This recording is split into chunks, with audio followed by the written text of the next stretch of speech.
premier panel virtuel que nous faisons ainsi. Donc, on est en mode aussi apprentissage parce qu'au Centre Saint-Pierre, une de nos grandes particularités, c'est de faire de l'éducation populaire. Donc, c'est de faire de l'éducation avec et pour les gens. Donc, se mettre en situation parfois de déséquilibre et d'apprentissage. Donc, aujourd'hui, vous avez accepté, mes trois panélistes, de parler d'un thème qui nous est cher, qu'on traverse actuellement avec la crise, un thème que nous avions identifié l'an dernier et qu'on trouvait important d'aborder aujourd'hui. Quand je dis c'est le premier, c'est cette année, le premier panel virtuel hybride, c'est que vous êtes en salle, tous à 2 mètres de distance, dans une salle aérée, dont les gens sont tous en distanciation physique, mais où l'audience est ailleurs, est à travers le Québec. Donc, c'est le premier du genre. On a fait cette acquisition-là d'équipements pour nous former le personnel au courant de l'année pour pouvoir passer à ce mode-là. Et vous êtes aujourd'hui le premier panel. Le 4e de l'année qu'on tient, mais le premier dans cette mode-là. Les 3 premiers ont été faits 100% virtuels.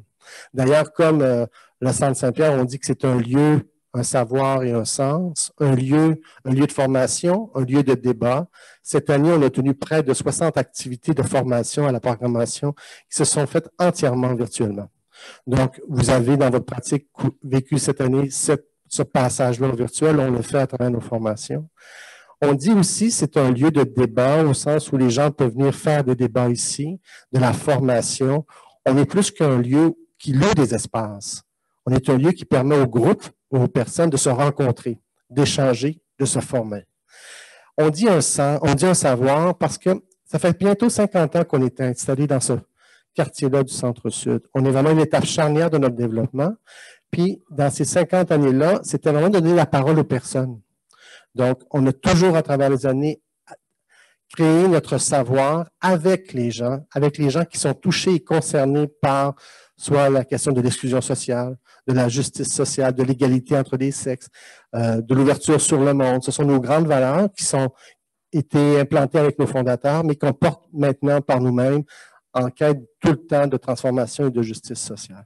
Donc, on dit qu'on est un savoir dans le sens où on a une équipe de formateurs, près de 7-8 formateurs, qui accompagnent les groupes à travers le Québec pour trouver du sens à ce qu'ils font. Non pas comme des experts, mais comme des accompagnateurs et des formateurs. Donc, on les accompagne dans leur démarche. Quand on dit un sens parce que, comme le slogan le dit, on dit « Ici, on fabrique du sens » pour les personnes et pour les organisations. Quand on dit pour les personnes, parce qu'on a un service de développement personnel et spirituel, donc Chantal est agent de développement que je vous présenterai tout à l'heure, mais on a aussi un service de psychothérapie. Un des premiers et plus grands services de psychothérapie au Québec à tarif modulé, où une vingtaine de psychothérapeutes accompagnent les gens qui sont en recherche de sens de leur vie, de prendre du pouvoir dans leur vie.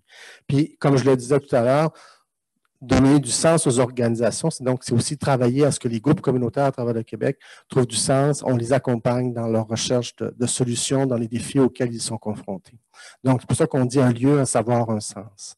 Je vous remercie beaucoup d'être là.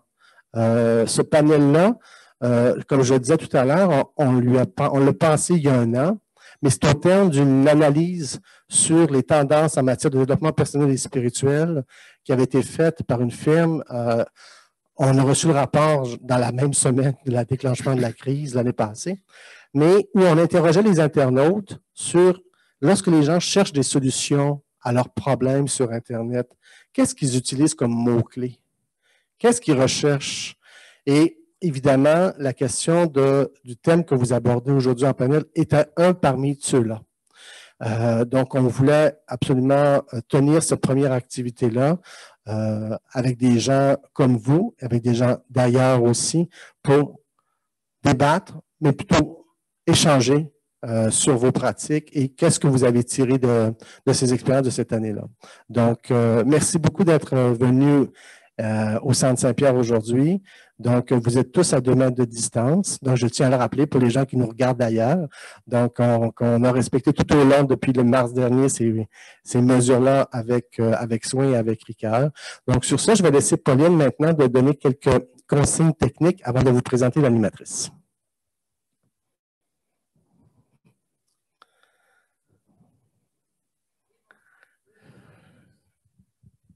Vous m'entendez? Oui, d'accord.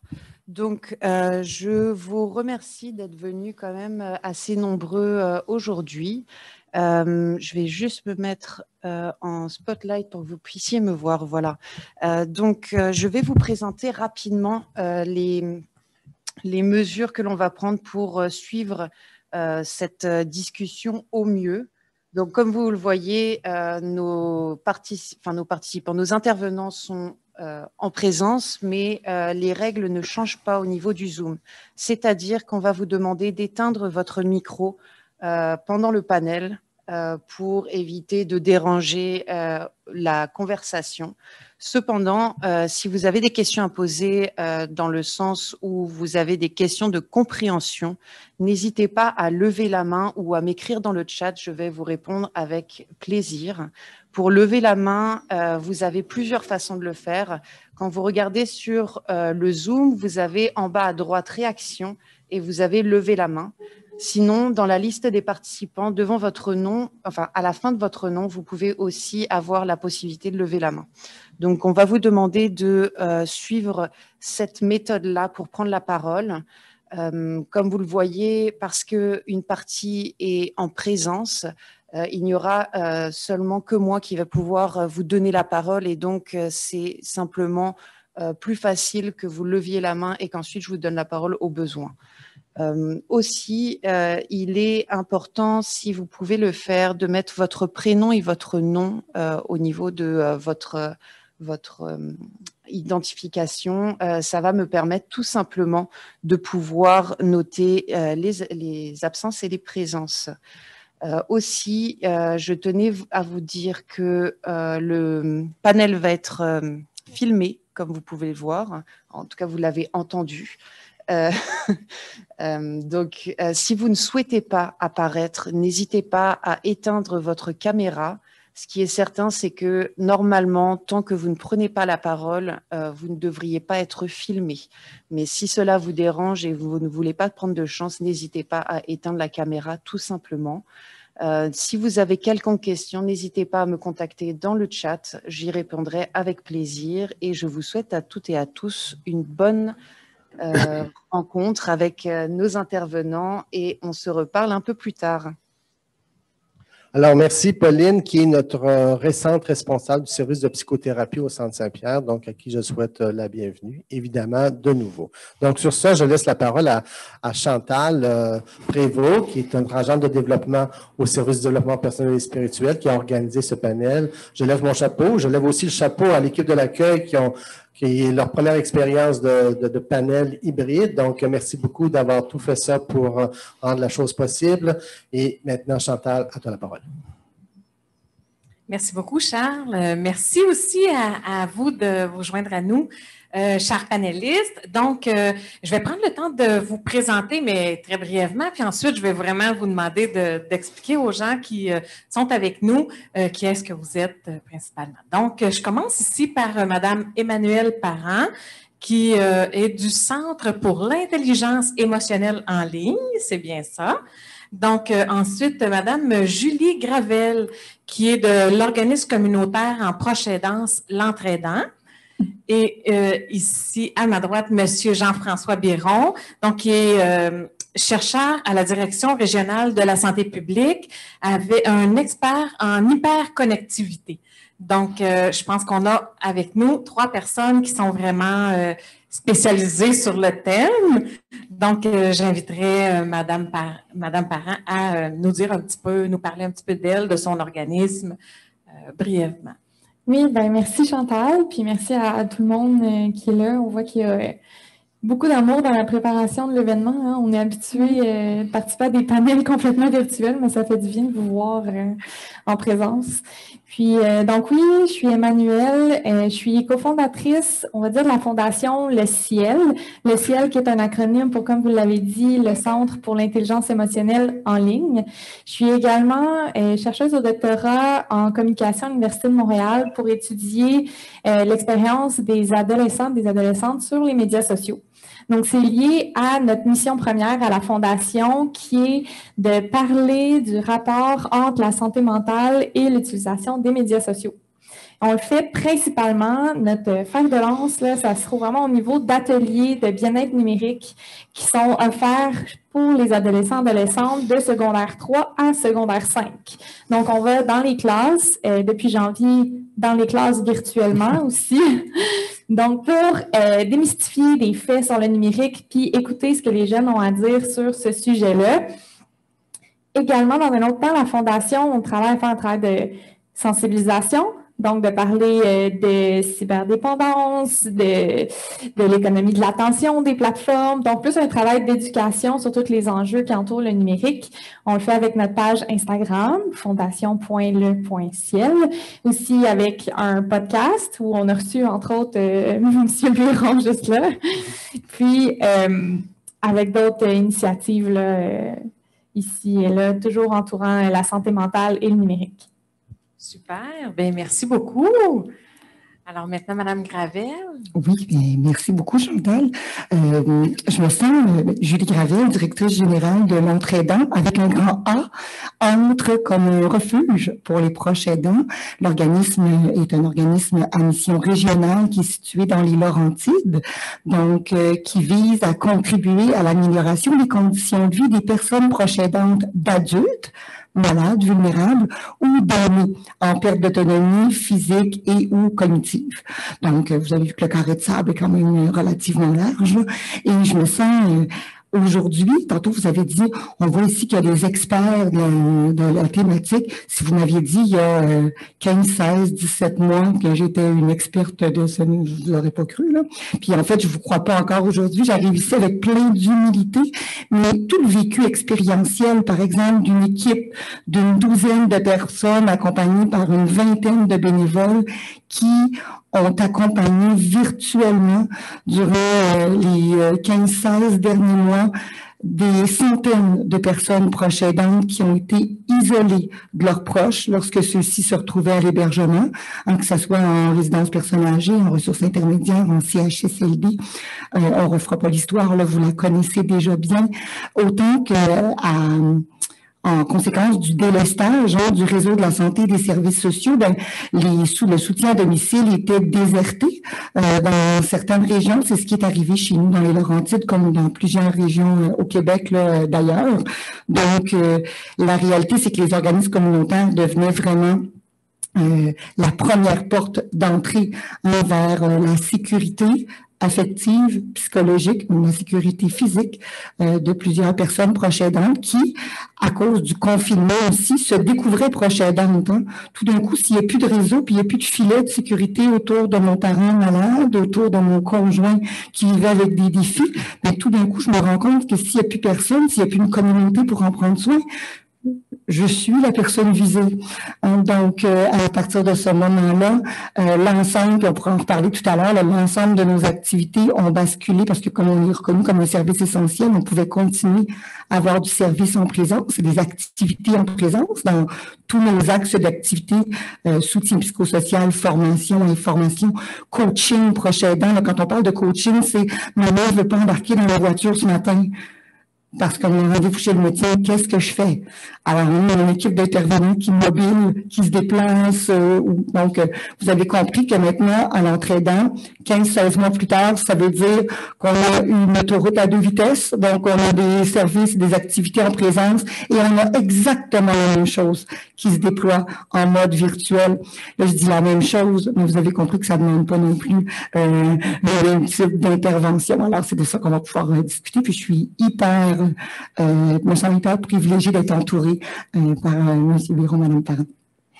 Merci beaucoup, Mme Gravel. Vraiment, c'est la partie, ce qu'on attendait de vous, c'était vraiment la partie là, concrète de cette réalité-là. Puis je pense que, en tout cas, je pense que vous allez vraiment nous l'apporter. Merci. Et puis, M. Biron, maintenant, je m'excuse, je suis en train de vous rebaptiser. Donc, oui, écoutez, moi, ça fait un certain temps que je suis à la direction de santé publique. Je pense que ça doit faire 16 ans que je suis là. Donc, ça fait un petit bout de temps. bon, la santé publique, je pense que les gens connaissent un petit peu plus c'est quoi maintenant avec la crise de la pandémie. Là. Donc, évidemment, tous les vaccins, la surveillance épidémiologique. Avant, quand on parlait à quelqu'un, c'est quoi la santé publique, il pensait que c'était le réseau de santé publique. Donc, la santé, il ne faisait pas de la distinction que c'est une approche de la santé qui est populationnelle, c'est pas nécessairement le service comme tel, mais c'est la prévention, la surveillance et tout ça. Maintenant, c'est un petit peu plus connu, étant donné, je pense que tout le monde connaît maintenant l'histoire des c'est quoi une courbe épidémiologique et puis tout ça. Je pense que il y a eu de l'éducation, en tout cas, à tout le moins, avec cette crise-là. Moi, personnellement, je suis moins dans le volet, disons, biomédical de la santé publique, donc les vaccins et tout ça. Je suis vraiment plutôt dans l'aspect psychosocial. Donc, je travaille depuis plusieurs années. J'ai développé une expertise avant même d'être à la santé publique sur les jeux de hasard et d'argent, donc dépendance sans substance, mais aussi les impacts sur les proches, l'interaction, la façon dont les habitudes se construisent et tout ça. Et puis, évidemment, ça a été une voie de passage aussi pour m'intéresser à ce qu'on appelle maintenant l'hyperconnectivité, donc l'utilisation d'Internet, l'utilisation des écrans. Ça s'est comme inséré à un certain moment donné où il commençait à avoir l'émergence de casinos en ligne. Donc, ça a été un petit peu comme ça. Puis quand j'ai commencé à m'intéresser à ça, j'ai vu que c'était une boîte de Pandore. Et puis, j'ai demandé l'autorisation. Est-ce que je peux comme élargir mon banc de sable, justement? Là? Et puis, c'est un petit peu comme ça que je me suis intéressé. Mais depuis toujours, j'ai toujours été quelqu'un... j'ai une formation en psychosociologie et en communication sociale. Et puis, je trouve que c'est toujours intéressant de regarder, évidemment, l'interaction que l'individu développe avec son environnement et d'être conscient que l'environnement influence le comportement de l'individu, lui donne des opportunités ou lui enlève des opportunités. Et à la santé publique, évidemment, il y a vraiment un gros intérêt sur les inégalités sociales et de santé qu'on appelle, où on est bien conscient que l'environnement va effectivement être un lieu qui va pouvoir contribuer peut-être à contrecarrer certaines peut-être lacunes là, dans l'environnement notamment des adolescents. C'est des bons moments pour intervenir. Donc, je pourrais continuer, mais c'est un petit peu, je pense que tout le monde sait un peu c'est quoi la santé publique. Puis là, j'ai un petit peu parlé de ce que je faisais.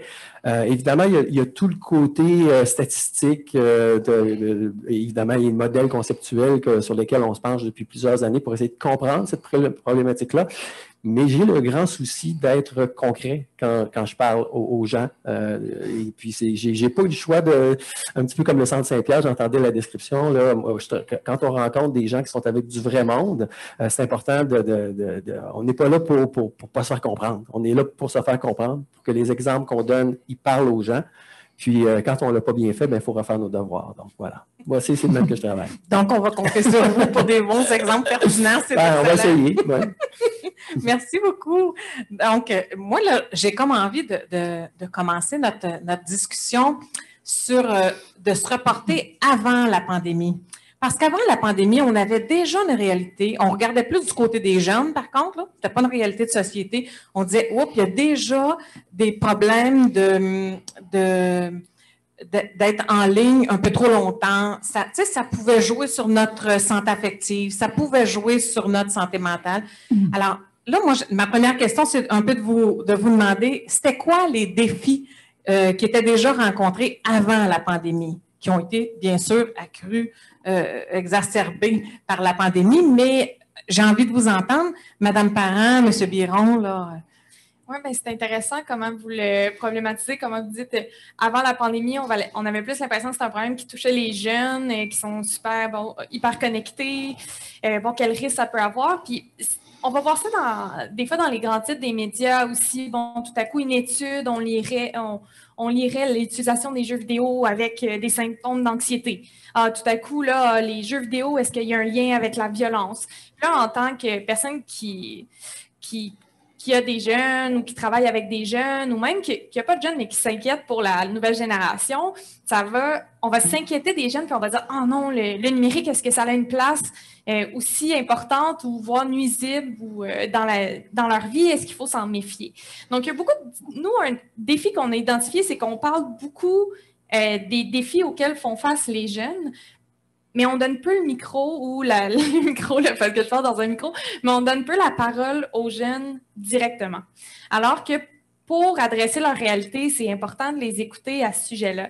Donc, un premier défi qui était là avant la pandémie, puis qui continue, c'est d'écouter ce que les jeunes ont à dire, puis de créer un certain dialogue entre les différentes générations. Parce que c'est sûr que, bon, ceux qui ont vécu leur adolescence, pas d'ordi, pas de téléphone, même leur rentrée sur le marché du travail où est-ce qu'il n'y avait pas tous ces outils numériques-là, de les voir arriver, d'avoir des nouvelles pratiques, voir des nouvelles technologies, ça peut créer une certaine peur, une certaine méfiance ou appréhension. Je ne sais pas comment ça marche Zoom, mais je n'ai jamais utilisé ça avant. Mon jeune est sur son téléphone, je ne sais pas à qui il parle, ça m'inquiète.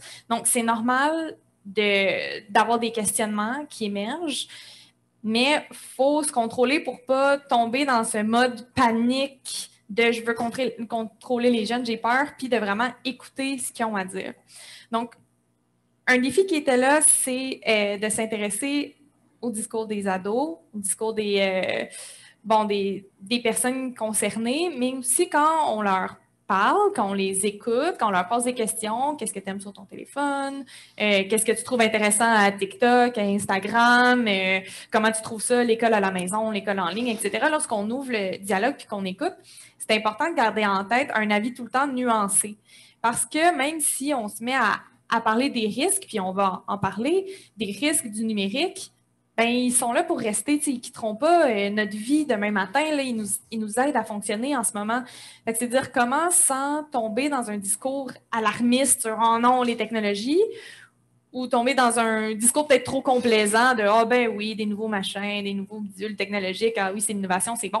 Sans tomber dans ces deux extrêmes-là, comment est-ce qu'on peut intégrer un discours nuancé en étant à l'écoute des jeunes ou des gens qui travaillent nouvellement à distance, etc.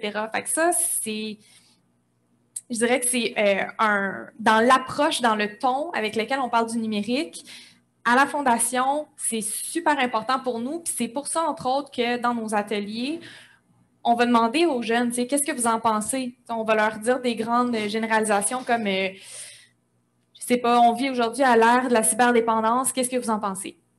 On les écoute sur le sujet.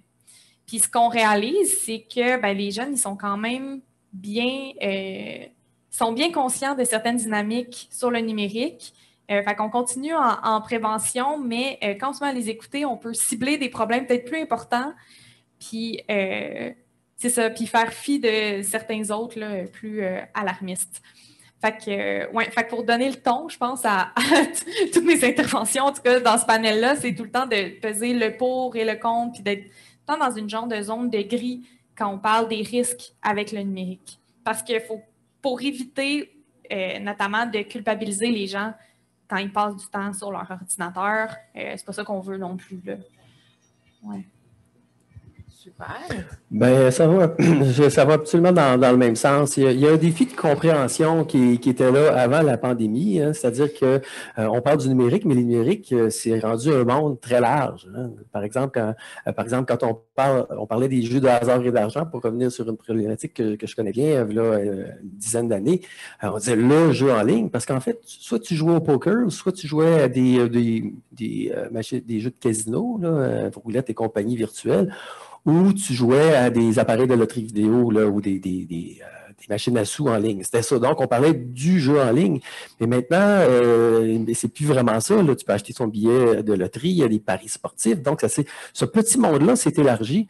Et ça, c'est juste un exemple pour dire que l'ensemble de l'œuvre, de ce qui est offert maintenant sur le web, est rendu beaucoup plus large. Quand on parle du numérique, on parle de toutes ces possibilités-là d'apprentissage, de se spécialiser, de communiquer et finalement de tirer des grands bénéfices, finalement. Je veux dire, aujourd'hui, on bénéficie du web pour faire ce qu'on fait en ce moment. Donc, il y a des grands bénéfices à mesure que ces technologies-là évolue. Par ailleurs, il y a effectivement aussi des effets qui sont négatifs, mais ils sont aussi dans une trame dont il faut voir la différence entre qu'est-ce que tu fais exactement? Est-ce que tu fais des choses de qualité? Est-ce que tu fais des choses qui t'apportent des choses ou c'est simplement des mauvaises habitudes numériques? C'est un petit peu là-dessus, un petit peu mon dada depuis un certain temps. Je trouve que c'est plus simple de dire comme ça. Les gens arrivent avec « Bonjour, Monsieur Biron, est-ce que je peux vous parler? » Là, on est pris avec un grave problème de cyberdépendance. Puis évidemment, quand on parle aux gens, finalement, c'est parce qu'ils ont, dans leur représentation sociale, vu toutes sortes d'articles de journaux et tout ça, puis on va dire, bon, la cyberdépendance, c'est comme un mot fourre-tout, mais en fait, quand on discute avec ces gens-là, puis qu'on élargit un petit peu le cadre compréhensif à travers tout ça, qu'on met des éléments là-dedans, on s'aperçoit que dans le fond, ils ont un problème de gestion des technologies et de l'information, finalement, dans leur classe ou dans leur milieu. Et puis, dans le fond, la mise en place de règles, un peu d'éducation, ça va finalement régler le problème. Puis un des exemples, c'est que, là, une dizaine d'années, quand je m'intéressais déjà au phénomène, la grosse chose qu'on me demandait, c'était vraiment beaucoup plus sur la cyber-intimidation. C'était vraiment beaucoup ça qui était dans l'espace public, finalement. Et puis, là, ce qu'on voit, c'est que moi, je reçois beaucoup moins de demandes parce que c'est comme si les milieux s'étaient adaptés et ils ont intégré le volet cyber aux interventions qu'ils faisaient déjà sur la violence. Donc, ils ont compris finalement que, oui, il y a certaines spécificités à la violence qui peuvent être faites en ligne, notamment la diffusion de photos, des choses comme ça qui ne peuvent pas se faire autrement qu'avec le web. Mais souvent, la cyber-intimidation s'inscrit dans une continuité de ce qui se passe déjà à l'école. Et le gros de l'intimidation ne se fait pas en ligne. Donc, ceci est intégré, ben on a moins de questions. Fait qu'il y a comme un jeu de il y a le choc des écrans avec toutes ces technologies qui arrivent, auxquelles on doit réagir et s'adapter. Et il y a toujours une nouvelle vague qui vient ajouter une couche. Donc, on est en perpétuelle situation d'apprentissage et d'adaptation, mais ça se fait. Et là, je reviens à ce que disait Emmanuel. Il faut faire attention pour ne pas tomber dans l'oubli des bénéfices de tout ce que ça nous apporte, d'une part, et d'autre côté, vraiment mieux comprendre la façon dont s'articulent finalement les différents impacts qu'ils peuvent avoir. Et puis, dans mon cas, j'ai pas vraiment le choix. Il y a plusieurs questions là, sur, on a vu avec les élections américaines, l'influence. On sait, la publicité là, des années 70, les gens ne savaient pas ça, mais à l'époque, on te demandait d'échanger ton détersif d'une telle marque très bonne contre deux d'une marque concurrente, puis il était hors de question que tu échanges. On regarde ça, puis c'est grotesque, mais ce que je veux dire, c'est que la publicité s'adapte toujours au niveau où on est rendu maintenant, et on a toujours ce défi, finalement, de développer des réflexes d'autocritique. Ce jeu-là de balancier se fait aussi en ligne. Donc, évidemment, les Facebook de ce monde vont trouver des façons, en suivant la façon dont se développent les comportements, en sachant comment attirer notre attention, nous maintenir le plus longtemps avec des données beaucoup plus solides que moi, je suis capable d'aller chercher, et d'influencer les gens. Et ça, on doit le savoir, on doit en être conscient, on doit le mentionner aux jeunes. Mais quand je reviens dans ma table, moi, c'est la santé. Donc, quand quelqu'un arrive avec des problèmes de société et tout le kit, il faut toujours que je me dise, OK, ce problème-là que les familles rencontrent, qui est un réel problème de gestion dans la famille, quel est le fardeau sur la santé? Parce que moi, dans le fond, mon travail, c'est de dire, OK, est-ce que ça crée le cancer? Je sais que la cigarette, tu vas mourir plus jeune si tu en fumes. Je sais que tu vas vivre une moins bonne vie. Est-ce j'ai toujours le souci de connaître le fardeau sur l'état de santé. Et puis ça, des fois, ça joue un peu, je suis un peu l'empêcheur de tourner en rond des fois, où la personne qui dit oui, mais moi, ça me prend des preuves, un petit peu. Et puis là, bien évidemment, on en a davantage de preuves quand même qu'il y a certains usages qui créent des réels problèmes, en tout cas. Mais voilà, je suis parti sur une belle lancée. Non, mais c'est extraordinaire parce que là, vous venez de nous introduire à la prochaine question. Parce qu'on veut voir les risques, on sait, puis je pense que nos derniers mois de pandémie nous ont permis de voir que il y a plein d'avantages, il y a plein d'éléments positifs dans notre réalité. Il y en a tellement qu'un organisme décide de dire, on va avoir une partie de nos services en présence et une partie de nos services en virtuel. Ça veut dire, déjà, c'est assez parlant. Mais là, moi, ce que j'aimerais vous entendre, c'est de voir un peu, c'est quoi les risques d'un usage excessif? C'est quoi les risques aussi dans le lien qui peut se créer entre les gens? Fait que je vous laisse discuter. Allez-y. Oui, bien, je commençais en disant que la pandémie, ça l'a vraiment accéléré, si on s'entend là-dessus, ça a accéléré l'intégration de plein de plateformes et de technologies dans notre quotidien.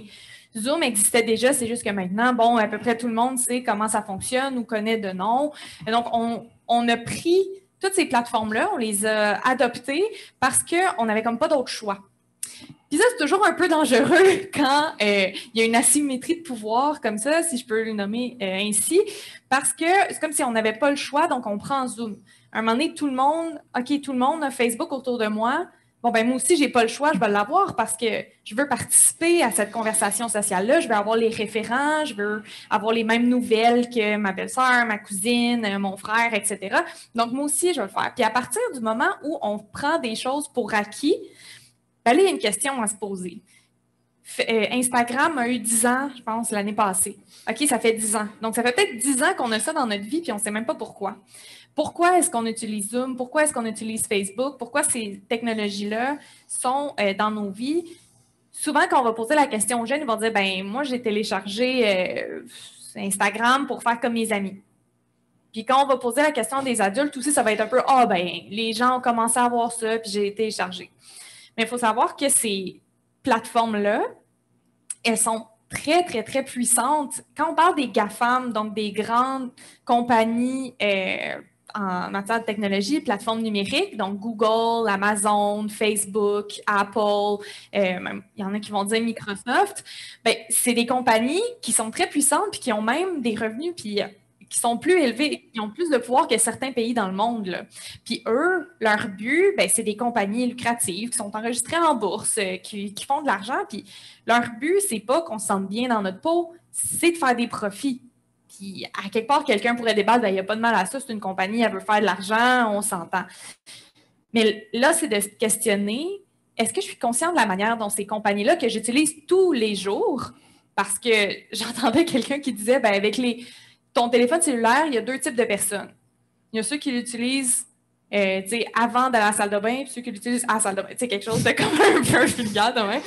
Pour dire qu'on est toutes, la première chose qu'on fait souvent le matin, c'est ouvrir son téléphone, parler avec ses amis, etc. Jusque-là, il n'y a pas de mal. Mais lorsque des compagnies privées prennent autant de place dans notre vie, c'est se dire, ben cette compagnie privée-là, elle n'a pas nécessairement mon bien-être à cœur. Donc, il faut que j'aille. Il faut que je sois consciente de ça pour faire des choix qui me sont bons. Parce que comme Jean-François, tu l'introduisais tantôt, ces plateformes-là, comment elles font des sous, du profit, c'est avec une économie de l'attention. Donc, en nous envoyant, elles font de l'argent, plus on passe de temps sur leur plateforme, plus on commente une publication, si on like une publication, si on clique sur un article de nouvelles à partir de Facebook. Quand on donne de l'attention par tous ces gestes-là, c'est ça qui est profitable aux plateformes. Donc, elles, ce qu'elles vont, parce qu'elles apprennent à nous connaître, elles comprennent que, bon, on like, on aime certains contenus, puis lorsqu'elles comprennent qui on est, elles peuvent nous donner de la publicité qui est plus spécialisée ou collecter nos données.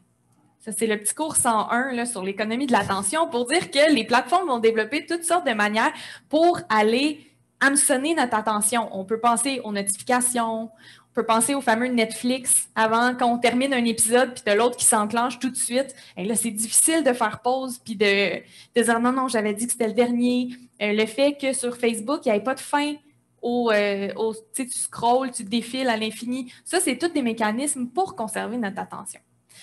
Mais notre attention, là, c'est quelque chose qui est tellement précieux. Tu sais, si on veut mettre l'attention dans la lecture parce que tu aimes la lecture, si tu veux être conscient d'être là quand tes enfants sont présents, quand tu veux cuisiner, etc., que c'est important de rester autonome dans notre utilisation des technologies. Puis ça, moi, je vois un grand risque là-dedans parce qu'à partir du moment où je n'utilise pas les technologies quand ça m'est utile, mais quand elles veulent que je l'utilise, puis que finalement, je réalise que j'ouvre mon téléphone, j'ai passé 1 heure là-dessus alors que ce n'est pas ce que je cherchais. Moi, je voulais juste envoyer un message à ma mère ou peu importe. Bien là, il y a un risque parce que c'est ce temps précieux-là qui définit qui t'es, qu'est-ce que tu fais, qu'est-ce qui te valorise, etc. Et de là, à partir du moment où tu passes du temps sur ton téléphone sans trop t'en rendre compte, là, on peut parler de risque pour la santé. Tu sais, là, peut-être qu'il y a des personnes autour de toi qui vont trouver ça lourd que tu sois sur ton téléphone. Donc, il pourrait y avoir des conséquences sur tes relations interpersonnelles. Si sur tes plateformes, tu suis des personnes qui parlent beaucoup de négatifs, tu sais, des personnalités publiques qui te donnent toujours des mauvaises nouvelles, qui sont toujours fâchées, etc., puis que toi, tu regardes ça 3 heures par jour, ben oui, ça peut avoir un impact sur ton humeur. Si avant de te coucher, tu te couchais tout le temps à 23 heures, mais depuis que tu as commencé telle série sur Netflix, ah non, j'en écoute un autre épisode, un autre, ben tu perds cette conscience-là, cette autonomie-là, puis là, tu perds du sommeil. Ah, moins de sommeil, oui, ça peut avoir un impact sur ton humeur. Donc, c'est dire, tous ces risques-là, c'est quoi? T'sais, on est toutes des personnes différentes. Les technologies, on a un usage différent de celles-ci. Quel risque il y a pour soi? Fait que c'était ça le petit cours 101 sur l'économie de l'attention qui, pour moi, est au centre de l'exacerbation de problèmes déjà existants, comme l'intimidation, comme le manque de sommeil, le fait de ne pas être là pour ses proches, etc. C'est comme si les technologies pouvaient nous entretenir dans ces habitudes-là qui ne sont pas tout le temps saines.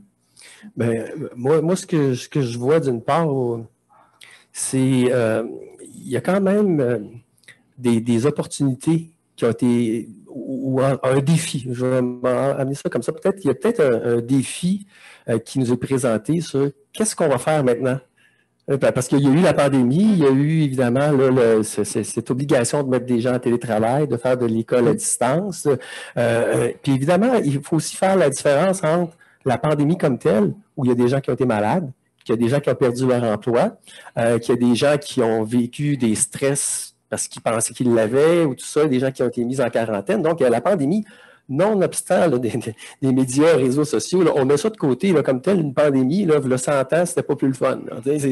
Il y a quand même, et ça crée évidemment dans la société où on est maintenant, où tu vis plus qu'à 30 ans, là, évidemment, il va y avoir de la détresse psychologique, il va y avoir des répercussions de ça, il va y avoir des couples qui vont se laisser à cause de ça, il va y avoir toutes sortes de répercussions, il va y avoir des jeunes qui vont avoir peut-être des difficultés de développement pour lesquelles on pense qu'il va y avoir de la résilience puis du soutien autour de ça. Mais c'est le défi qui nous est lancé. Et ce défi-là qui nous est lancé, il est aussi présent avec notre gestion des technologies. Hein? C'est-à-dire que maintenant, quelle place va prendre le télétravail? Parce que clairement, pour avoir fait un colloque en ligne, après une demi-journée, moi, j'étais plus capable. Là, en fait, j'en ai fait 2 récemment. Puis, à un moment donné, ça devient difficile. Et clairement, ce que ça demande, c'est les limites. Hein? Ça veut dire qu'il y a des limites, tu pourras en parler avec l'intervention, mais il y a des limites à ce que ça peut nous offrir. Des fois, on a l'illusion, on pense que oh non, c'est pas grave, on va faire du télétravail, on va faire des zooms. Non, il y a une fatigue à un moment donné à être devant un écran. Donc, moi, il y avait une de mes boss qui organisait un genre de 5 à 7 virtuels avec... puis là, elle a dit « Jean-François, tu n'as pas encore répondu. » J'ai dit « Ben écoute... Je pense que je t'ai écœuré des écrans. Donc, je ne sais pas si je l'ai dit comme ça, mais c'était à peu près ça. Là. C'est comme, je l'aurais fait en personne. Et donc, il y a des défis. Un autre défi, c'est qu'on sait déjà que, oui, il y a des jeunes qui sont dans des familles où ils ont un bon encadrement parental, les technologies sont bien gérées, tout ça, mais il y a des familles qui, pour différentes raisons, le milieu familial est plus difficile. Puis des fois, c'est au niveau économique aussi, ces gens-là n'ont pas d'argent, n'ont pas de sous pour avoir l'équipement et donc ils ne sont pas capables de fournir l'encadrement adéquat pour de l'école à distance. Donc, on sait que l'école, c'est un lieu qui réduit les inégalités sociales et qui permet des fois à des jeunes qui sont dans des milieux peut-être un peu plus difficiles d'avoir un endroit où ils vont rencontrer des adultes significatifs, avoir d'autres modèles, puis se développer, puis avoir du soutien, ce qui est plus difficile dans leur propre milieu. Donc, ça a été mis en lumière par la pandémie actuelle et par les limites que ça donne aussi. Donc ça, c'est différentes choses. Mais si on vient au risque, je vais ça assez brièvement, comme tel, en fait, il faut regarder ce que tu fais. Et c'est là que moi, je regarde, est-ce qu'on est dans des mauvaises habitudes numériques? Les mauvaises habitudes numériques, c'est de faire un peu de tout, mais de façon à ce que ça prenne vraiment beaucoup de temps. Et puis là, on tombe dans la sédentarité. On bouge moins, on mange plus mal, on peut-être qu'on coupe sur certaines choses professionnelles et tout ça. Puis là, bien évidemment, on va avoir différents impacts. Puis des fois, à plus long terme. Peut-être que, évidemment, ton système ton développement, quand tu es jeune, il faut que tu bouges. Si tu ne bouges pas assez, mais tu vas peut-être en subir des conséquences plus longtemps. Donc, il y a le volet sédentarité. Et puis après ça, il y a le volet santé mentale, que je divise en 2. Okay? Il y a vraiment les jeux vidéo pour lesquels on est vraiment dans des mécaniques où les jeunes peuvent tomber dans certains pièges où c'est très, très addictif par la structure, puis parce que c'est le fun, parce que c'est très stimulant.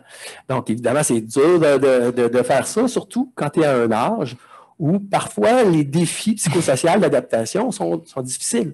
Donc, à ce moment-là, tu retrouves ton personnage, tu retrouves un endroit où tu es bien, où tu es valorisé. Donc, il y a tout ça. Fait qu'il peut y avoir une dépendance. les jeunes ne sont pas tous dépendants, mais je veux dire, c'est un des lieux où il peut en avoir. Les médias sociaux, on est dans certaines personnes ont de la fragilité, puis des fois, ils peuvent tomber dans, à cause de la construction d'identité, il y a une surutilisation et tout ça. Puis sinon, ben, quand on regarde YouTube et qu'on regarde Netflix et tout ça de façon à un moment donné, notre cerveau, on est des êtres d'habitude. Hein?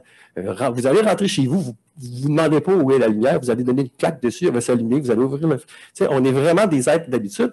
Et puis des fois, ben justement, avec les plateformes, ça devient des habitudes. Et là, il faut se questionner. Est-ce que c'est une habitude qui me fait du bien? Est-ce que c'est une mauvaise habitude? Et puis là, évidemment, ça vient avec tous les risques là, de que ça prend trop de place, ça nuit à mon travail, ça nuit à mes relations, ça nuit ultimement peut-être à ma santé mentale dans certains cas. Voilà où on est avec les risques, mais je demeure peut-être un être je trouve qu'on a besoin de ne pas trop être alarmiste là-dessus et de voir aussi que la plupart des jeunes utilisent les réseaux sociaux de façon tout à fait correcte, ça ne prend pas trop de place. Et je pense que dans la situation de pandémie, ça a probablement adouci la restriction des interactions sociales qu'il y a pu avoir. Mais en même temps, évidemment, comment on va maintenant s'en sortir? Les défis sont lancés. Voilà.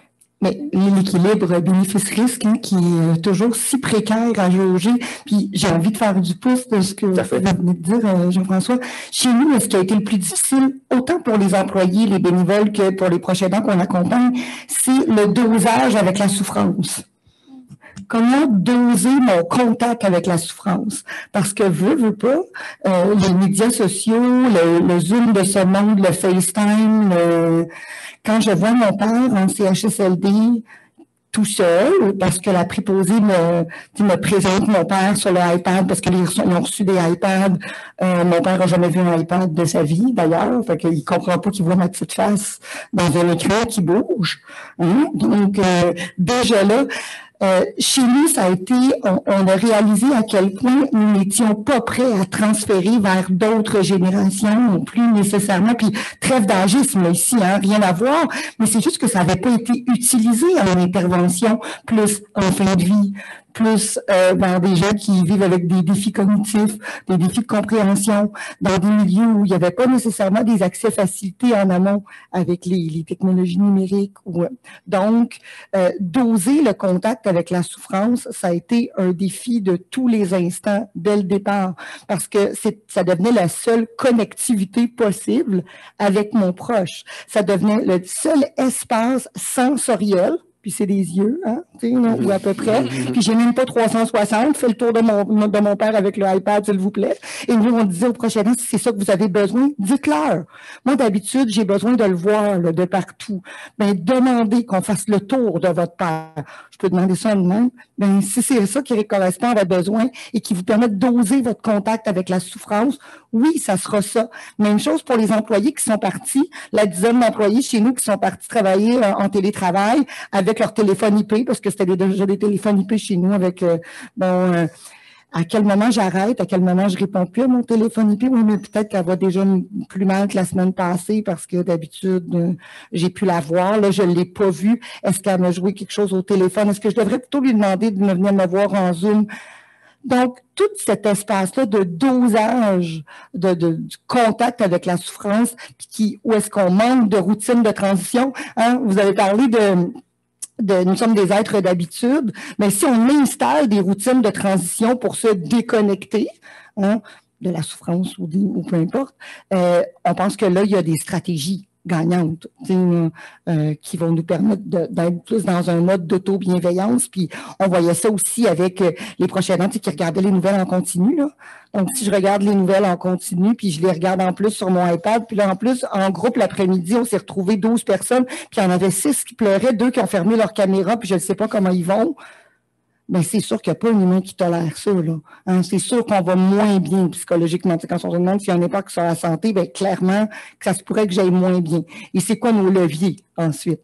Mais j'ajouterais là-dessus que le numérique, comme quand tu parles de dosage, tu sais, quand on parle de numérique de notre téléphone, on l'a souvent, pour la plupart, pour ceux qui ont un téléphone intelligent, on l'a tout le temps dans notre poche, où il n'est jamais très, très loin, où on travaille à notre ordinateur, là où on va se détendre aussi un peu plus tard avec le 5 à 7 Zoom ou avec la série, etc.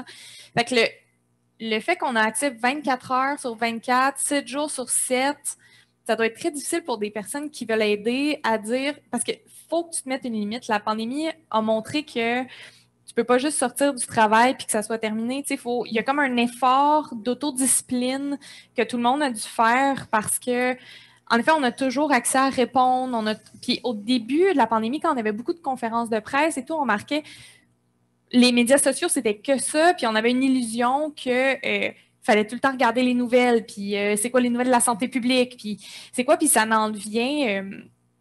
ça en fait qu'on en veut toujours plus, parce qu'on est stressé, on a un besoin de contrôle, on veut savoir ce qui se passe, puis les médias sociaux vont toujours nous en servir, vont toujours les nouvelles, même si on parle les nouvelles, ils vont nous sortir une nouvelle nouvelle à chaque 10 minutes, 12 minutes, 15 minutes, parce que même le journalisme va très, très vite.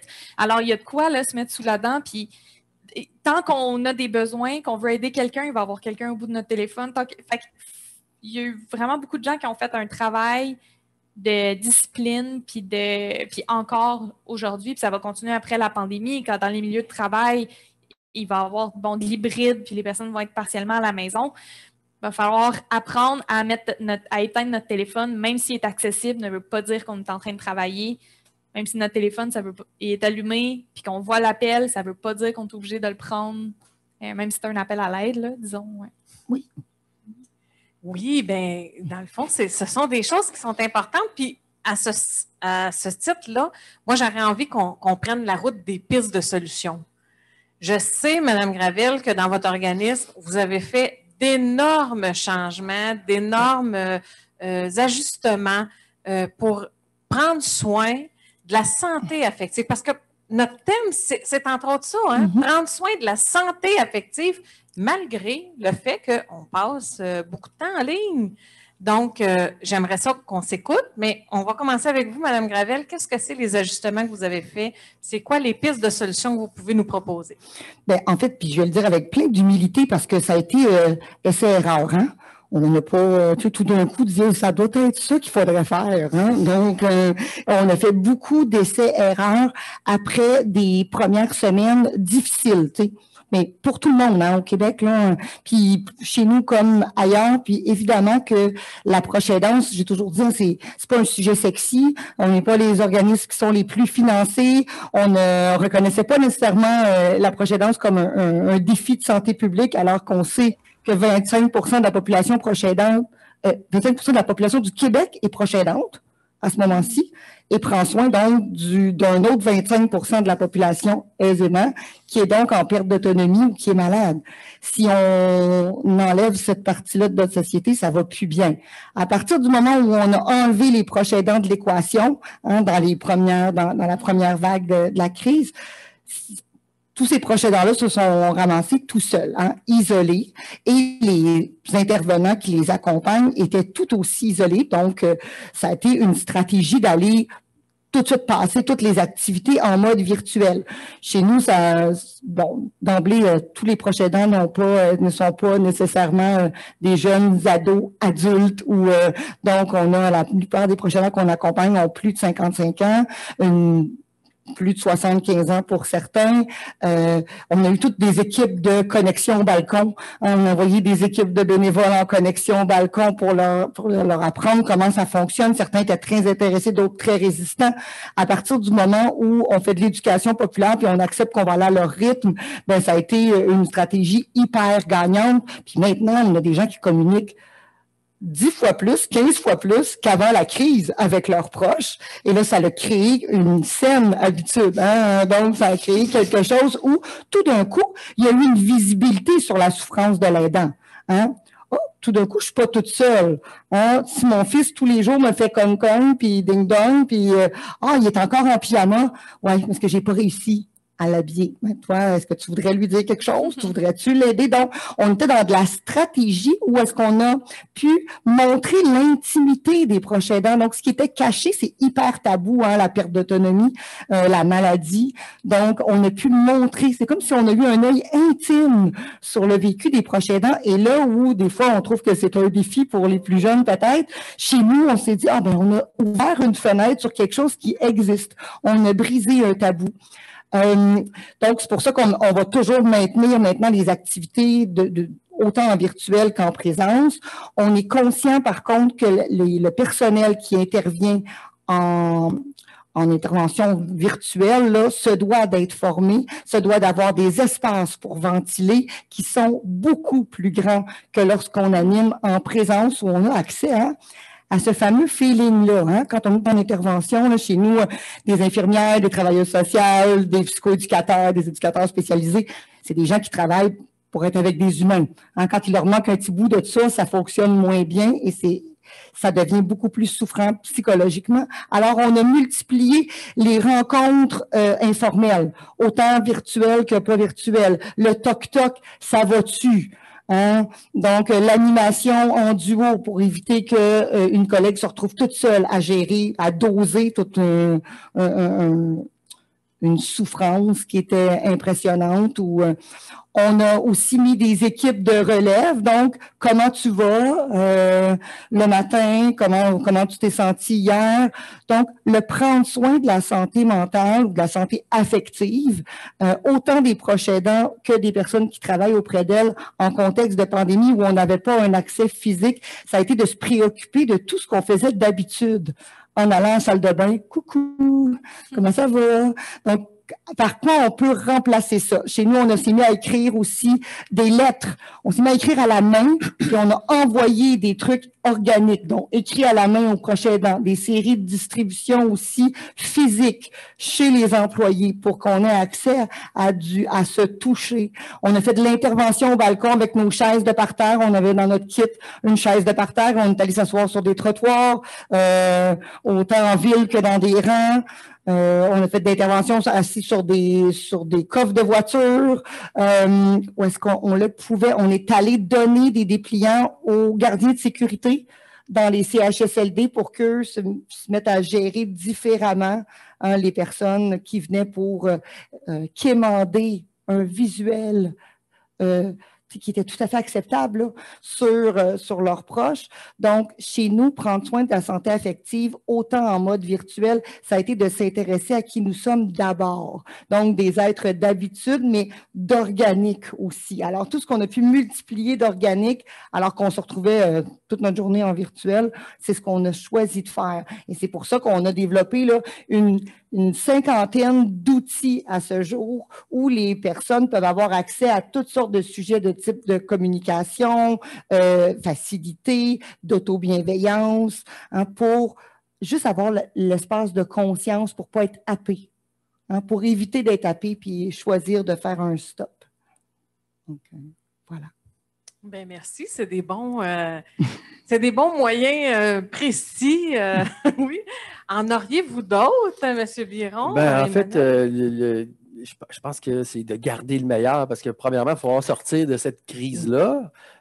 Sortir, évidemment, on ne sera pas ce qu'on était avant. C'est comme les interactions humaines. Hein? Dans le fond, quand il se passe quelque chose, une situation, on part toujours d'où est-ce qu'on est rendu. On ne revient jamais en arrière. Puis comme tu disais, Emmanuel, plus tôt, on ne va pas revenir en arrière. C'était pas mieux dans le bon vieux temps. Là. C'est pas ça, on n'est pas du tout là-dedans.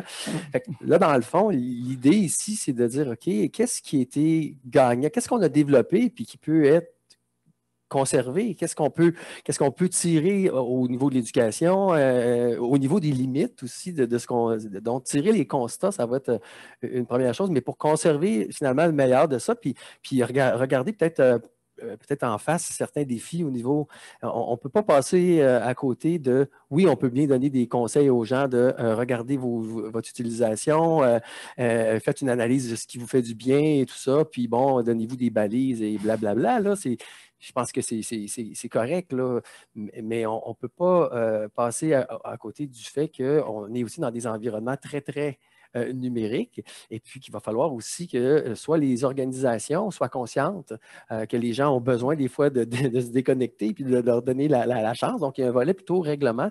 Puis, évidemment, on voit en ce moment avec les histoires des droits d'auteur qui ne sont pas du tout dans le domaine de la santé, mais je veux dire où la société doit s'adapter parce qu'il y a des déséquilibres, l'argent ne retourne pas assez pour la création et tout ça. Mais c'est vrai pour l'ensemble de l'œuvre. Il doit y avoir des politiques publiques qui vont être mises en place, des cadres qui vont permettre finalement que le gouvernement, quand même, garde un peu le contrôle sur ce qui doit appartenir. Là, dans le fond, quand on touche à la confidentialité, à la vie privée et tout ça, je pense qu'il y a des choses qui vont devoir être regardées un petit peu plus, mais ce n'est pas la santé publique qui va faire ça. Nous, on est un des acteurs, on va informer sur l'état de santé et tout ça, mais clairement, parmi les solutions, il y a de regarder avec, dans toute sa complexité, les défis qui nous attendent. Donc, moi, je vois quand même qu'il y a des solutions, mais une des solutions, c'est de s'asseoir et regarder qu'est-ce qu'on a fait de bien, puis qu'est-ce qui a moins bien marché, puis de regarder ce qu'il y a de mieux. Je le vois un peu comme ça. Oui, puis Julie, quand je vous entendais parler, je trouve ça intelligent que vous ayez eu cette sensibilité-là pour, comme tu le nommes, l'organique, là, mais le domaine du physique. Je trouve ça vraiment intelligent d'avoir pallié à ce côté-là parce qu'on fait souvent l'erreur de dire que le numérique remplace le face-à-face. Alors qu'ils sont plutôt complémentaires, ces deux manières-là de parler. T'sais, on le réalise tout, pas nécessairement à un niveau théorique, là, mais On est-tu bien aujourd'hui? Ben, c'est ça. C'est-tu le fun, hein? Excusez. Non, mais on le réalise d'une manière, tu parlais de savoir expérientiel. J'ai peut-être pas les mots pour mettre dessus, mais je sais que en face à face, voir les personnes, ça me fait plus du bien. Ça me demande c'est peut-être plus stressant de voir quelqu'un en face à face, surtout aujourd'hui. Après, bon, les confinements dans lesquels on a été, qu'on est encore, là. Mais c'est quand même ça qui est le plus gratifiant. Donc, c'est continuer de valoriser le face à face, de continuer de valoriser de quelle manière est-ce que le fait d'être en direct, puis d'être l'un devant l'autre, pas par l'intermédiaire d'une plateforme qui, on se rappelle, veut faire des profits. C'est quoi les bénéfices de ça? Donc, ça va être de ne pas remplacer, mais de voir en complémentarité. Puis on en parle depuis le début, c'est en mesurant les limites les limites et les opportunités. C'est super intéressant, le fait de voir le domaine privé des personnes chez eux, d'avoir vu tout le monde chez eux, à quoi ça ressemble avec les caméras Zoom, etc. Donc, de conserver ces côtés-là, puis d'exploiter le face-à-face pour ce qu'il y a de meilleur. Puis, on le voit depuis le début de la discussion, on ne fait pas des grandes généralisations de le numérique, ça donne des problèmes de sommeil. C'est ça. Tu sais, s'il n'y a pas de cause à effet d'un problème vraiment précis, c'est difficile après à intervenir parce que ça nous demande nécessairement de l'introspection personnelle, de savoir, c'est quoi mon usage du numérique, mais en même temps, c'est positif parce que ça veut dire que là où quelqu'un a des forces, moi j'ai des faiblesses, on peut s'aider là-dessus. Souvent, de notre côté, où est-ce qu'on voit les solutions, c'est beaucoup, d'une part, dans l'éducation, dans informer, discuter avec les jeunes, d'avoir une meilleure connaissance des outils technologiques, de c'est quoi, qu'est-ce qui nous permettent, qu'est-ce qui limite, etc. Puis il y a aussi un côté de, on en parlait, le mot anglais empowerment, là, de redonner du pouvoir aux individus sur leur propre utilisation. Donc, de s'étudier qu'est-ce qui... quand on parle beaucoup de numérique, là, mais quand on parle santé affective en ligne, ça reste de la santé affective quand même. Quand les gens vont nous dire, pour contrôler mon utilisation du numérique, j'ai téléchargé des applications, j'ai mis une limite de temps écran, j'ai décidé que j'allais plus avoir d'écran après 17 heures. C'est correct. Si c'est des mécanismes qui fonctionnent, ça va. Mais si on veut s'occuper de notre santé affective, en lien avec le numérique, il ne faut pas juste regarder le numérique, mais il faut regarder notre santé at large, globalement. Donc, c'est de refaire une liste de priorités. C'est quoi dans ma vie mes priorités? Est-ce que c'est ma famille? Ensuite, c'est mon travail que j'adore. Pour moi, c'est important de faire du sport. Regardez globalement, c'est quoi les activités qui nous font du bien. Puis d'aller dans ce sens-là, puis que le numérique devienne un outil qui aide ces côtés-là de notre vie qui nous font du bien, puis qui ne sont pas un frein. Donc, c'est justement d'avoir cette conversation-là. Puis c'est sûr qu'à un niveau collectif, il va y avoir des initiatives à faire, mais ça commence par un bon travail introspectif, puis dans sa famille, puis avec son milieu de travail, comme vous le faites, là, c'est génial. C'est super, vraiment. J'apprécie beaucoup toutes vos interventions. Ça nous amène à conclure notre moment. Ça a été court, on dirait que ça a passé vite. C'était vraiment super intéressant. Puis je vous remercie beaucoup, chacun à votre façon, à partir de votre angle de vue de la situation, qu'est-ce que vous avez pu nous apporter. Alors, merci M. Biron, Mme Gravel et Mme Parent. Et j'invite maintenant ma collègue Pauline à vous parler un petit peu de ce qui s'en vient à quoi être attentif. Donc, rebonjour à tout le monde. J'espère que vous avez apprécié voilà, le fil des discussions. Donc, actuellement, maintenant commence la période de questions.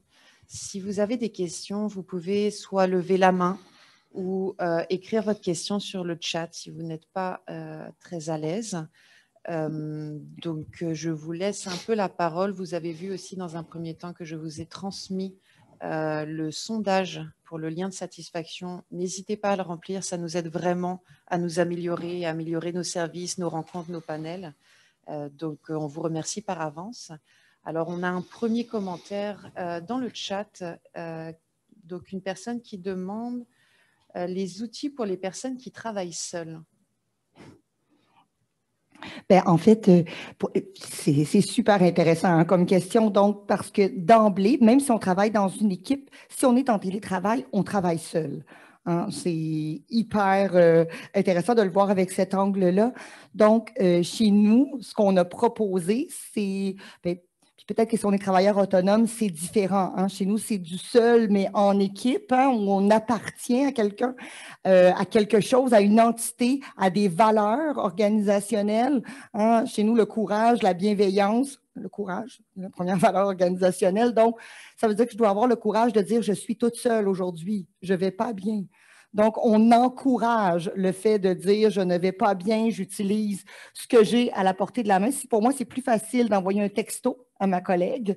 Donc, et on a déterminé aussi comment, si j'ai besoin d'aide, c'est quoi le meilleur moyen.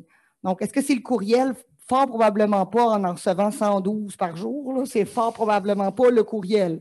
Hein? Donc, on a tenté de trouver les meilleurs moyens organiques. Hein? Qu'est-ce qui est le plus facile pour moi? Qu'est-ce qui me fait du bien à moi?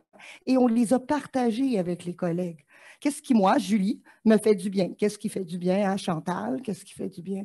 Donc, et en les connaissant, ça nous permettait de stimuler aussi les autres collègues en disant « Est-ce que tu as fait tel truc pour te faire du bien aujourd'hui? Je sais que tu as animé 2 groupes de soutien où d'habitude, ça pleure beaucoup. Ou tu animais un groupe où est-ce que les gens ont tous perdu quelqu'un dans le dernier mois. Est-ce que tu as fait ça de chez toi? Est-ce que tu es apte à recevoir tes enfants qui reviennent de l'école et qui sont tannés de porter le masque? Est-ce que tu as besoin de quelque chose avant ça? » Donc, poser plus on s'est intéressé encore plus à la santé affective de nos collègues.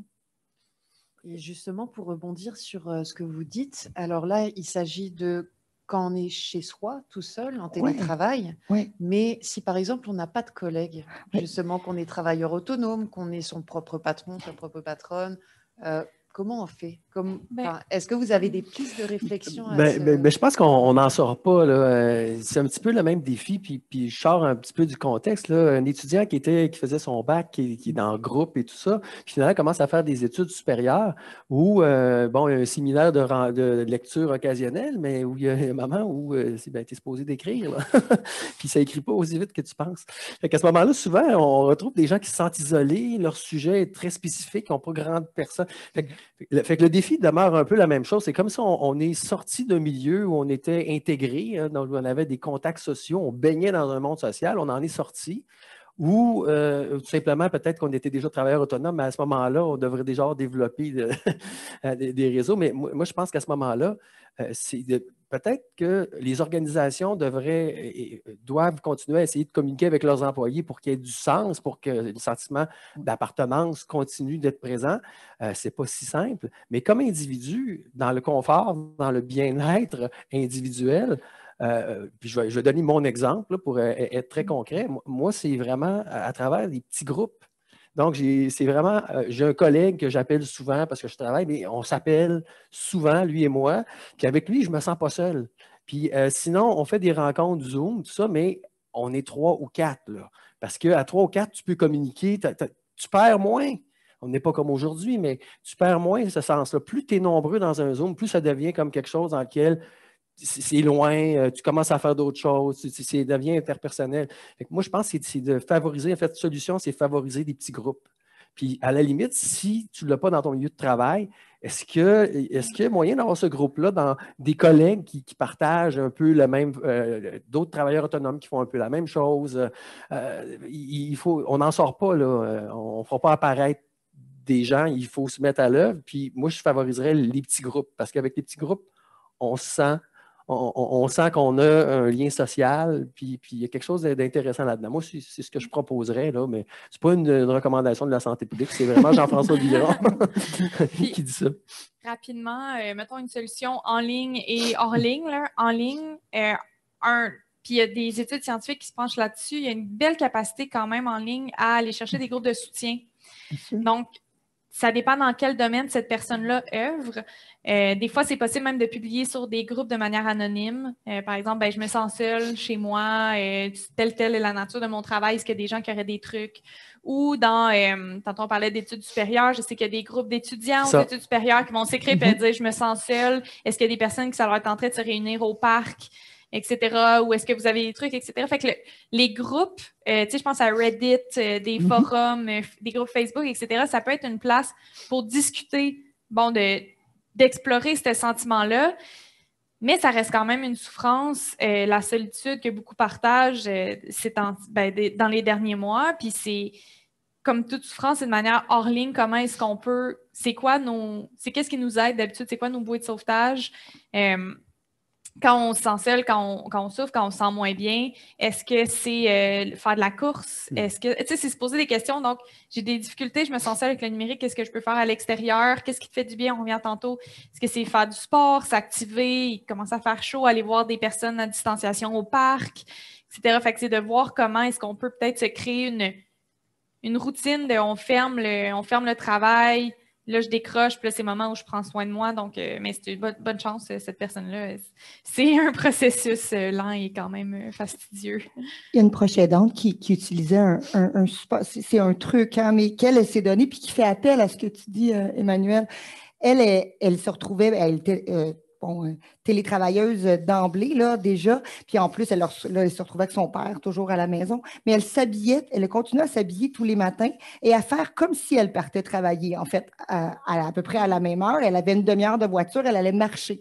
Elle a fait ça tout l'hiver. Ouais. Elle nous envoyait des photos pour dire « je m'en vais travailler ». Et bon an, mal an, elle rencontrait toujours quelqu'un sur son chemin. Elle disait, ce matin, j'ai eu 3 sourires. Et là, l'intervenante me disait, on a 3 sourires ce matin, on en a eu 2 le lendemain. Et là, elle cumulait le nombre de personnes avec qui elle avait eu une relation. Et ça a été une de ses stratégies à elle. La preuve que se re-questionner sur qu'est-ce qui me fait du bien dans mon être d'habitude, parce que ça aussi, ça fait du bien de retrouver des habitudes. Oui, absolument. Donc, c'est un défi. Moi, ce qui me questionne maintenant, c'est le fait de dire attaché à ma santé affective habituellement. Là, moi, je suis de même, en tout cas, je suis une colleuse. Je suis une fille qui a besoin des câlins, je suis une fille qui a besoin d'être physique, qui va aller. Tantôt, vous êtes arrivés, puis j'aurais tout été vous serrer la main, puis là, je me mettais les mains dans le dos pour ne pas toucher personne. Ça reste que le manque de lien physique en lien avec notre santé affective. Qu'est-ce que ça vous dit? Avez-vous des trucs, des moyens?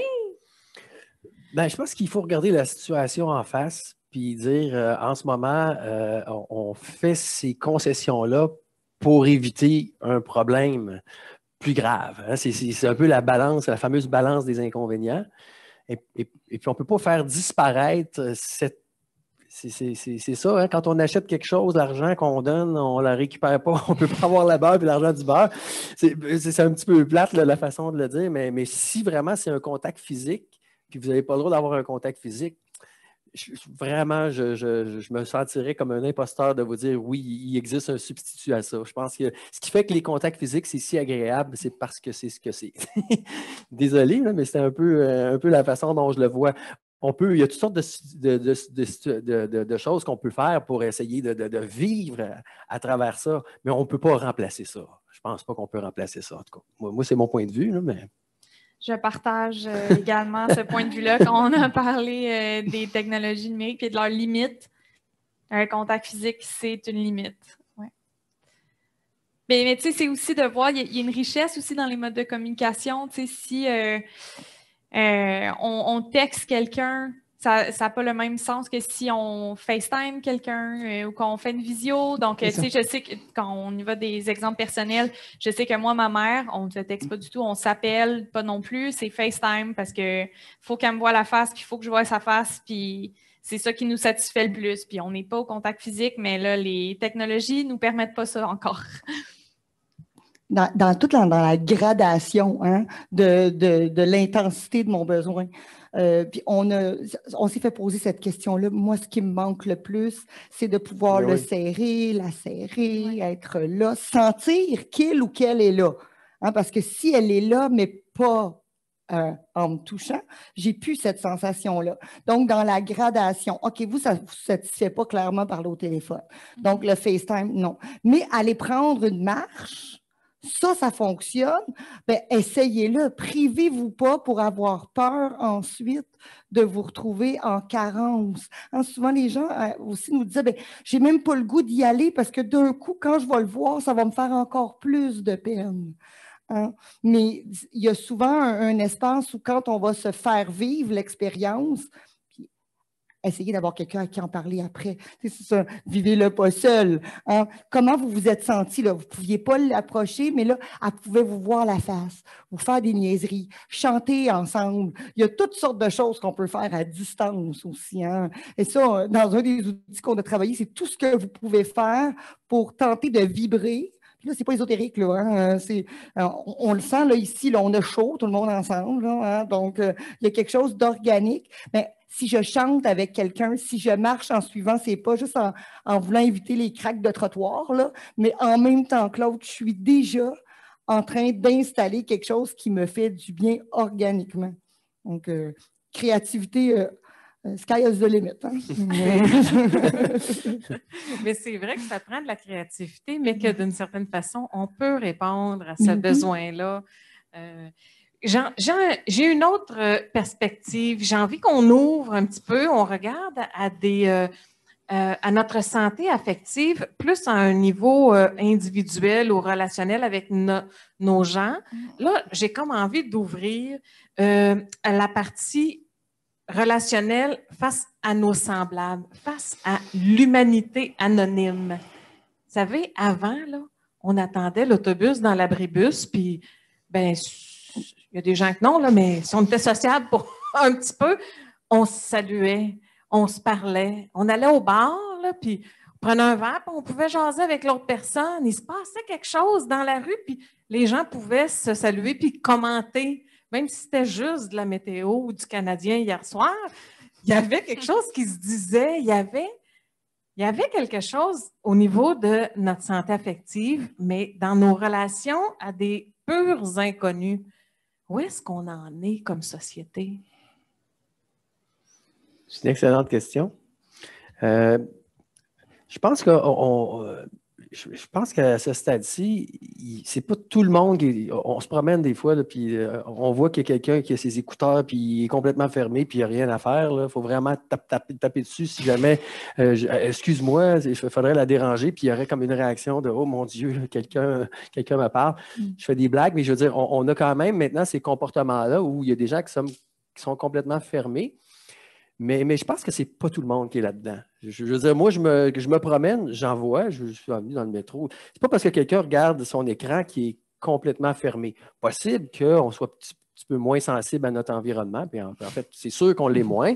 Il y a des différences. Mais je pense que moi, je me promène, je vois encore des jeunes qui se parlent. Je vois encore des groupes de jeunes qui s'abrassent un peu. Là. Je trouve qu'il y a un changement. Où est-ce qu'on en est? Je pense que moi je n'ai pas de réponse à où est-ce qu'on en est. Mais encore une fois, il ne faut pas faire de généralisation sur on est rendu complètement différent. Puis une chose peut-être que pour nuancer ce propos-là, c'est par exemple, quand on voit les gens qui se prennent beaucoup de photos, qui sont avec leur téléphone, puis tout ça, on dit, mais ils vont-tu le lâcher? Mais c'est rendu, les gens se promènent avec un téléphone en main toujours. Donc, pas toujours, mais certaines personnes.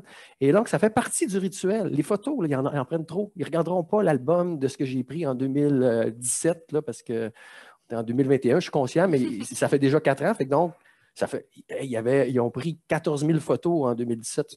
Ils n'ont pas le temps de regarder ça. Moi, mon voyage en Espagne avec mes 15 photos, je te jure que chaque photo comptait. Fait que c'est juste pour dire qu'il y a quelque chose qui est de l'ordre du rituel. Puis dans une fête, on se filme, ça fait partie du être ensemble aussi. Fait qu'il y a des nouvelles us et coutumes qui se développent, qui peuvent nous poser des questions, mais ils ne suscitent pas d'isolement, ils ne suscitent pas de fermeture. Puis au contraire, des fois, ça s'inscrit dans une nouvelle sociabilité où c'est davantage intégré et où la dimension entre le virtuel et le réel est beaucoup plus complémentaire. Moi, je le vois un petit peu comme ça. Fait que où on en est, bonne question, mais je n'irai pas dans on est tous fermés. Voilà.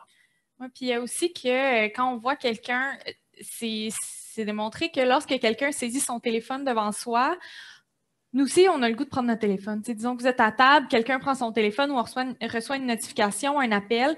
C'est comme si tout de suite, ça nous rappelait que cette personne-là, elle a un monde extérieur. Ben moi, il n'y a personne qui m'appelle. Il n'y a personne qui m'a écrit aujourd'hui. Est-ce que ça fait que je suis plus seule?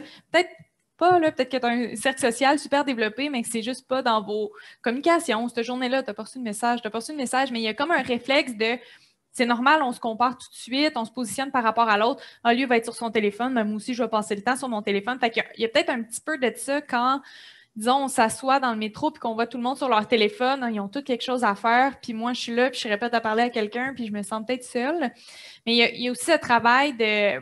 pas nécessairement d'empathie, mais de ne pas nécessairement juger ces personnes-là. On ne sait pas qu'est-ce qu'elles font sur leur téléphone. Peut-être qu'écouter de la musique, il y en a beaucoup pour qui, dans les transports en commun, ça les calme, ça les met dans leur bulle. Peut-être qu'ils sont en train de parler à des amis, ils ont de l'air tout seuls, mais peut-être qu'ils sont dans une activité hautement sociale de ouais, on s'en va se rejoindre, ou etc. Fait qu'on ne le saura pas. On ne le saura jamais qu'est-ce que les autres font sur leur téléphone. Fait que de se contrôler, à ne pas juger, ça peut être une option. Puis oui, on peut toujours aborder quelqu'un, même si c'est son téléphone, mais je comprends que, bon, ça a changé, puis bon, ça a changé. C'est comme ça, maintenant, les gens ils ont un outil dans les mains. S'il va comme falloir s'adapter puis l'accepter, malheureusement. Ben, pour le meilleur et pour le pire. Puis le rapport aux étrangers, en même temps, il y a comme un paradoxe parce que je pense qu'on n'a jamais vu autant d'étrangers s'exprimer que sur les réseaux sociaux. Tu vas ouvrir Facebook, là, tu vas voir un nom, un Michel, une Aïcha, let's go des noms. Tu vois plein de noms, tu vois plein de personnes qui commentent une publication de TVA Nouvelles, Radio-Canada, etc. Puis tu vois toutes leurs opinions. Puis ça, on peut le lire. Donc, là, après, c'est de dire, ben, est-ce que je suis à l'aise de lire les commentaires puis la vie de plein d'étrangers? La personne qui est devenue mon amie Facebook il y a 8 ans, là, je vois des photos de son enfant. Est-ce que je suis à l'aise avec ça? Donc, on a encore beaucoup de contacts, je dirais, qui sont... en surface avec des étrangers. Après, c'est de savoir c'est quoi la plus-value de ces contacts-là, puis si j'y tiens vraiment, dans quel contexte est-ce que je peux aller pour les retrouver, que ce soit à l'extérieur ou dans mon téléphone. Là. Je le fais un peu comme ça. Mais j'aime beaucoup ça. Comment je peux faire autrement? C'est vraiment juste ça, c'est faire autrement. C'est comme mon pouvoir d'agir, d'en faire autrement. Puis, je vais parler de quelque chose que je connais qui est plus proche de moi. Tu sais, dans la triade de la crise de la vieillesse, là, la crise d'identité, d'appartenance, puis d'autonomie, bien, le monde du virtuel peut compenser, peut devenir une approche prothétique à ça aussi. Si j'ai plus de difficultés à me déplacer, mais si j'ai FaceTime, là, tout d'un coup, j'ai accès à ma petite fille à tous les jours, alors que sinon, je n'y aurais pas accès. Donc, il y a un espace aussi où si on se permet de voir l'aussi beau, hein, je reviens à ton discours nuancé du départ, Emmanuel, que j'achète là, complètement, là, en disant... arrêtons de voir ça comme il regarde son téléphone, donc il n'est pas avec moi. Est-ce que tu lui as demandé d'être avec toi ou tu t'attends à ce qu'il soit avec toi? Nomme ton besoin. Hein, c'est pas parce qu'on a des appareils qui vont dire bip, bip, bip, bip, bip, bip, détecter, besoin d'attention ici. Il ne fait pas encore ça, là, ton téléphone. Donc, c'est à vous à nommer votre besoin. Donc, si je suis à l'abribus, madame est sur son téléphone, j'ai besoin de savoir quelque chose ou j'ai envie de lui dire que son foulard il est magnifique. Ben, c'est à moi qui en revient, ça m'appartient. Hein, tout ça. Il y a aussi peut-être lieu d'investir dans des relations sociales qui nous aident à développer des choses qu'on sait qui nous font déjà du bien. Je reviens avec mes groupes Facebook, là, mais disons, un groupe Facebook sur l'artisanat, faire du savon. Hey, êtes-vous déjà allé dans un groupe Facebook d'artisanat? Quelqu'un partage, j'ai fait ça en fin de semaine, tous les commentaires, bravo, c'est beau, t'as trouvé ça, etc. Puis tu vois qu'il y a un lien, puis tu sens de l'affection dans les commentaires. Même chose pour, je sais pas, j'ai joué à un groupe d'observateurs d'oiseaux, j'ai pris tel oiseau en photo.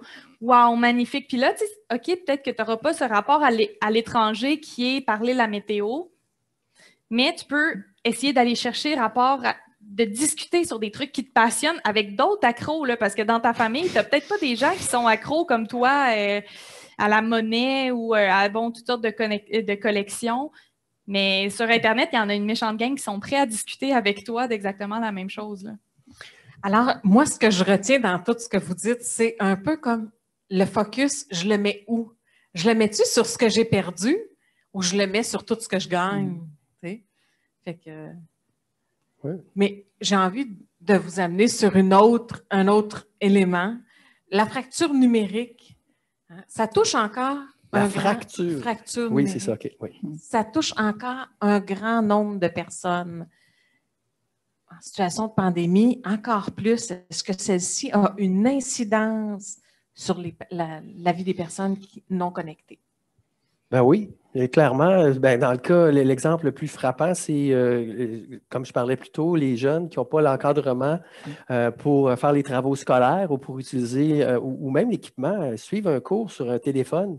Ouais. Ou les familles qui ont juste un appareil. Je sais qu'il y a il y a des écoles qui se sont arrangées pour qu'il y ait davantage de jeunes qui aient leur écran, tout ça, mais c'est quand même, ça ne donne pas l'encadrement pour que la personne aurait. Donc, on voit qu'il y a quand même la littératie numérique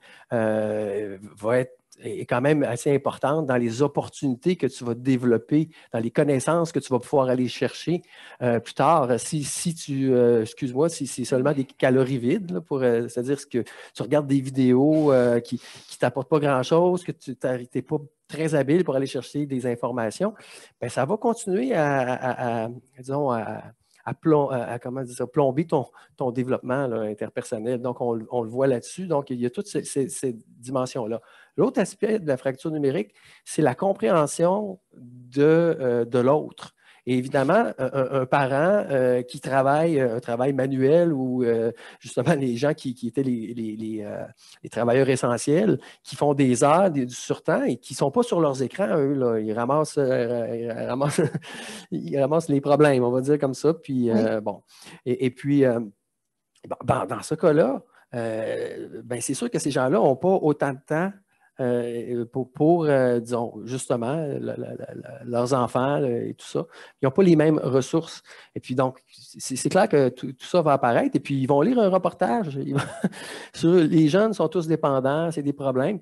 Puis, leur jeune, lui, il utilise les réseaux sociaux pour être avec les autres. Il le fait probablement de façon correcte. Prenons un exemple comme ça. Il le fait de façon correcte. Mais le parent, lui, il voit son jeune comme un cyberdépendant parce que c'est ce qu'il a lu, parce qu'il ne comprend pas ce que ça veut dire pour l'autre. Fait que la fracture, elle est aussi dans je dois comprendre ce que ça représente pour l'autre. Et puis, si vraiment il y a un problème, si je suis capable d'identifier qu'il y a un problème, ben, il faut que j'ai des bons paramètres pour le savoir. Il ne faut pas que ce soit des paramètres qui sont développés arbitrairement. Donc, la fracture numérique, elle est en la différence entre la culture que portent les différents groupes numériques et les jugements que ces groupes-là portent entre eux. Voilà. Ah, c'est un point de vue intéressant. Merci. Puis les inégalités numériques, elles ont pas mal toujours été là. En fait, elles ont toujours été là à partir du moment où il y a eu ces outils technologiques-là dans nos vies. La pandémie, elle a rendu visible, en tout cas, cette problématique-là. Pour le mieux, on le voit. Pour le pire, pour ceux qui en subissent les conséquences parce qu'ils n'ont pas les outils adéquats, la bonne connexion Internet, qu'il y a beaucoup de familles qui se sont retrouvées à être 4 sur le Wi-Fi durant toute la journée. Beaucoup de foyers qui ont dû investir davantage dans leur connexion, dans une meilleure connexion Internet, etc. Donc, c'est sûr que là, si on pense aux personnes qui sont plus marginalisées, ça va les toucher différemment. Puis c'est de dire, collectivement, qu'est-ce qu'on fait avec ça? Maintenant, ces outils-là, je le disais, ils sont invités dans notre vie un peu par défaut parce qu'on les trouvait bien pratiques, on économisait de l'énergie, etc. Mais maintenant qu'on sait qu'une personne, on parlait tantôt, sans faire d'agisme, une personne qui ne les a jamais intégrées dans sa vie, comme selon le stéréotype, une personne plus âgée qui n'est jamais intégrée dans sa vie, puis que là, tout à coup, il faut qu'elle prenne son rendez-vous pour le vaccin en ligne, Oui. ben, c'est de dire, ben, OK, ben, comment est-ce qu'on peut l'appuyer puis ne pas prendre pour acquis que tout le monde est égaux devant les mêmes technologies? Ça serait une erreur ben, vraiment malheureuse pour une bonne partie de la population. Ou même la compréhension de comment l'information est diffusée. Exact. On parle évidemment là, d'infodémie, là, un petit peu, là, c'est-à-dire toutes les informations. Il y a des gens qui, très clairement, ont des stratégies pour savoir qu'est-ce qui est une bonne information, des stratégies de validation, mais il y a des personnes qui n'ont pas développé ça et qui sont probablement plus vulnérables, surtout si ça renforce, ça les empêche, ça diminue finalement leur anxiété. Des fois de mettre la faute sur un autre groupe, tout le kit, ben, inconsciemment, ça nous permet de nous libérer de certaines angoisses et tout ça. Mais si on a développé une façon de bien filtrer l'information, ben, on est capable finalement de mieux la lire. Là, puis ça peut être une manière, tu parlais tantôt de votre organisation, comment elle s'est adaptée avec l'arrivée des technologies, ben, c'est dire si on a le travail à la maison, de reconnaître qu'au sein de son personnel, c'est peut-être pas tout le monde qui a un bureau, qui travaillent chez soi, des parents qui vont faire l'école à distance en même temps dans un meeting, qui vont dire « OK, oui, tu commences ton cours de français, puis toi, tu commences ton cours de maths, etc. » De reconnaître qu'il y a un travail qui est fait, qu'il y a un travail invisible qu'on ne voit pas parce qu'il n'est pas devant nous, mais qu'on est inégaux dans le travail à la maison. D'être à l'écoute de ces personnes-là, ben, je pense que c'est un premier pas pour arriver avec des solutions adaptées. Là. Et de venir compenser. Plus on va s'intéresser à ce que vivent les gens en lien avec la fracture numérique. Donc, chez nous, on a mis en place un fonds santé. Ça n'existait pas, là, on est un organisme communautaire. On a mis un fonds santé, puis un fonds télétravail. Donc, sur présentation de factures, pour qu'on soit tous égales devant la pratique de notre travail en soutien psychosocial, on se doit d'avoir ça. Mais on a été chercher des subventions pour pouvoir se procurer ça. Donc, il y a vraiment d'avoir la conscience. À partir du moment où j'ai la conscience qu'on n'est pas tous égaux, à partir du moment où le gouvernement demande exclusivement de prendre les rendez-vous en ligne parce que la ligne téléphonique raccroche, puis que nous, on reçoit 40 appels dans la même journée pour dire que la ligne téléphonique raccroche, mais c'est sûr qu'on va choisir de devenir le relais. Hein? On va choisir de faire, comme on dit souvent, on fait le coulis là, dans le plancher de céramique, là, donc pour que les tuiles tiennent ensemble. Mais à ce moment-là, on est dans un travail de collaboration. Mais à partir du moment où j'ai la conscience que si j'oblige une population à faire des choses numériquement et que je ne la compense pas, j'ai un problème. Eh bien, c'est tellement riche, tout ça, mais notre heure est passée. Et je pense que ça dénote l'importance d'un sujet comme le nôtre, là, d'être en ligne et en santé affective. Alors, je tiens à vous remercier, Madame Emmanuelle Parent de la Fondation Le Ciel, Madame Julie Gravel de l'organisme En Aidance. En proche aidance, il me manquait un petit quelque chose. Monsieur Jean-François Biron de la santé publique. Alors, merci beaucoup d'avoir été avec nous. Emmanuelle, Pauline, je m'excuse, je te rebaptise. Veux-tu rajouter un petit quelque chose? Emmanuelle, c'est très joli aussi. Merci. Donc oui, je voulais remercier tout le monde. Et puis, comme vous avez pu voir, voilà, il y a eu quelques petits couacs au début, comme c'est notre première fois en hybride. Et donc, on vous remercie d'avoir participé à ce premier rendez-vous. Il y en aura d'autres par la suite, on l'espère. D'ailleurs, il s'agissait du dernier panel qu'on a pour cette année. Notre prochaine programmation devrait arriver d'ici la fin de l'été. Et vous pourrez vous y inscrire. Donc, je vous invite à rester connectés, encore une fois, que ce soit sur Facebook ou sur notre site Internet. On vous remercie bien tout le monde. Merci aux panélistes et puis à très bientôt. Au revoir.